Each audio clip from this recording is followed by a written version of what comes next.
On est allé au Microsoft Build Conference du 13 au 16 septembre à Anaheim.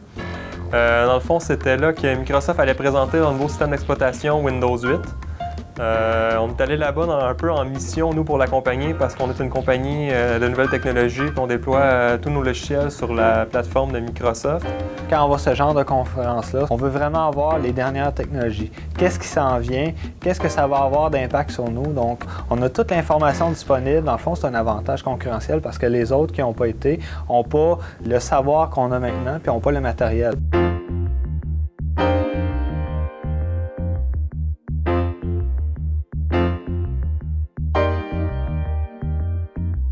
L'interface métro, dans le fond, c'est que Microsoft a maintenant accès à avoir la plein écran. Donc, tu n'as plus de barre avec le menu démarrer en bas ou rien de ça. C'est une interface qui est beaucoup plus fluide que ce qu'on est habitué de voir un peu avec le mode desktop.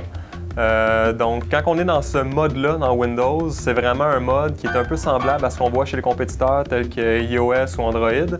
Mais Microsoft, dans le fond, ils ont gardé le mode desktop qui peut rouler en arrière. Donc, toutes les applications qu'on est habitué de rouler, telles que Office, Messenger, toutes les applications qu'on a déjà développées nous, on peut toujours les rouler sur le même système d'exploitation sans avoir à les redévelopper nécessairement dans le mode métro.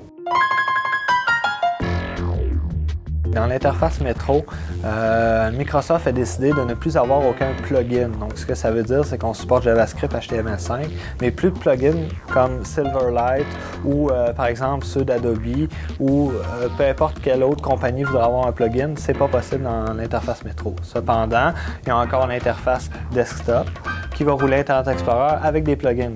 Donc, ce qu'on comprend, c'est que Microsoft veut que ce soit vraiment plus léger l'interface métro, mais que pour les applications que des compagnies ont mis beaucoup d'investissement là-dedans, c'est encore disponible dans l'interface desktop. Nous, en ce moment, c'est sûr qu'on développe beaucoup d'applications sur Silverlight. Silverlight n'est pas supporté dans l'interface métro. Ce qu'on va avoir à penser, est-ce qu'on change de technologie? Est-ce qu'on continue avec cette technologie-là, mais on fait une application à part sur métro? C'est toutes des petites choses qu'on va se poser, puis probablement qu'on va tirer profit de l'interface métro dans le futur. Le framework .NET 4.5, dans le fond, qui va sortir avec Windows 8, dans le fond, pour nous, c'est un gros plus.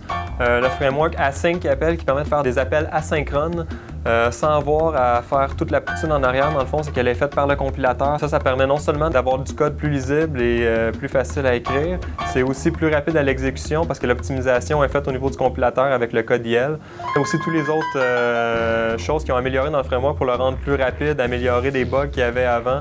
Ça va nous aider beaucoup dans notre futur développement.